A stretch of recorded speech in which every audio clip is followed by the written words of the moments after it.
Ahoj. Ahoj. Tak toto je tvoja vysnívaná škola? Áno. V tejto budove som ešte nebol. Žiadny problém, poď so mňou, ukážem ti jej priestory. Tu hneď na prízemí máme vybudovaný nový salón. Čím je tento odbor zaujímavý? Zaujímavý je pre študentov tým, že sa naučia pracovať s prístrojmi a robiť kompletné ošetrenie pleti či poskytovať poradenské služby. Mohol by som tu študovať aj ja? Odbor je určený pre chlapcov a dievčatá.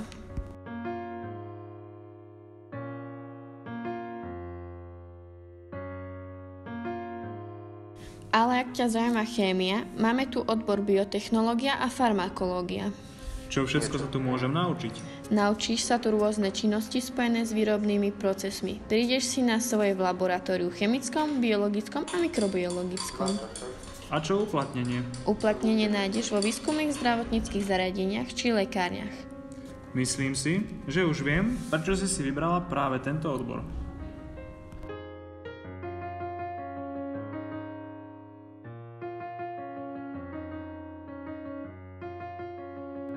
No, ale ani môj a ďalšie, ktoré sa študujú na automobilke, nie sú o nič horšie. Poďme sa spolu o tom presvedčiť a nahliadnúť do jej zákulisia.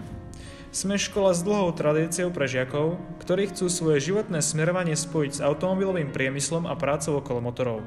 Blázni do motorov sa nájdu v odbore autoopravár mechanik. Svojou odbornosťou dodávajú autám ladnosť a pôvab v odbore autoopravár karosár. Vrátiť autám farbu a lesk sa naučia v odbore autoopravár lakovník. A kde môžu nadobudnúť praktické skúsenosti? Pod vedením skúsených majstrov v dielňach vo Vlkanovej, na odlúčených pracoviskách alebo aj v zazmluvnených servisoch. A čo ak niekoho autá vôbec nebavia? Žiaden problém. V odbore puškár získaš zručnosti potrebné na opravu, výrobu a rekonštrukciu zbraní. Pravdepodobne patrí k ojediným odborom. Veru, život mladého puškára je pestrý, či už v učebni, dielni alebo na strelnici a štúdium je ich koníčkom. Svoje vedomosti si preverujú na odbornom výcviku v priestoroch firmy na výrobu zbraní. Keďže som zvedavá, zaujímalo by ma, akou formou končia žiaci štúdium? Absolvovaním trojročného štúdia získania výučného listu. Skôr sú to zväčša chlapci, ktorí majú vzťah k manuálnym zručnostiam alebo k technickým predmetom a neboja sa práce. A čo tak vyššie nároky na vedomosti a zručnosti žiakov? Tie náročné úlohy musia zvládať žiaci študijného odboru Autotronik. Najskôr získavaním vedomostí na učebni a potom pri oprave vozidla na dielni. Dnes je dobré pozerať aj do budúcnosti, nie len na to, či je ľahké štúdium alebo kam ide kamarát. Súhlasím v tomto s tebou. Ale aj po absolvovaní trojročného štúdia a získaného výučného listu môžu žiaci ďalej pokračovať denným nadstavovým štúdiom v odboroch strojárstvo, dopravná prevádzka či predaj a servis vozidel. Som veľmi milo prekvapená, že je tu možnosť ukončenia štúdia maturitou. A chcel by si pokračovať v štúdiu aj na vysokej škole?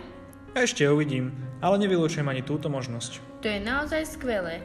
A keď sa nad tým tak zamyslím, máte naozaj veľa možností uplatnenia sa. Počkaj, a to nie je zďaleka všetko. Možno práve pre teba je ako stvorený odbor obchod a podnikanie a nachádza sa len pár schodov od nás. Predstav si, že po dokončení 3. ročníka máš na výber sa zamerať buď na podnikanie a obchod, alebo na podnikanie v cestovnom ruchu. Samozrejme, ukončením s maturitnou skúškou. Cestovať, spoznávať nové krajiny a mať prácu, ktorá je zároveň zábavou. Tak to musí byť pre chlapca aj dievča najlepšou voľbou. Myslíš si, že dnešný deň by sme sa ešte mohli ísť pozrieť do priestorov odborného výcviku vo Vlkanovej? Jasné, neboj. Dostať sa tam dá jednoducho, nikde nemusíš prestupovať, idú tam spoje vlakové a autobusové. Super, tak teda vyrážame. Tak tu trávia naši chlapci každý druhý týždeň čas počas svojho školského života. Pod vedením odborných majstrov sa zaručene nemusia za svoju prácu hanbiť. Za mňa musím povedať, že je to veľmi zaujímavé vidieť to takto na vlastné oči.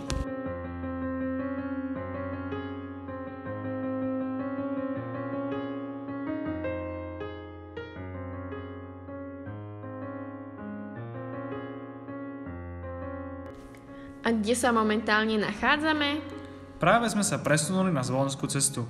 Už z názvu Spojená škola je zrejmé, že ide o veľmi rôznorodú školu so širokou škálou odborných predmetov. Pred nami vidíš budovu odbornej školy elektrotechnickej.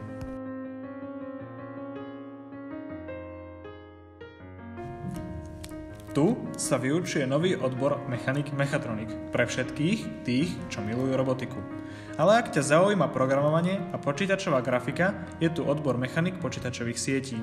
Ak máš rada stroje, vynikajúce uplatnenie získaš v odbore programátor obrábacích a zváracích strojov.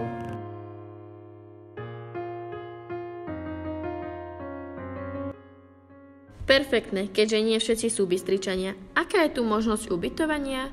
Nevieš náhodou niečo o tom bližšie? Neuveríš, ale internát sa nachádza priamo tu.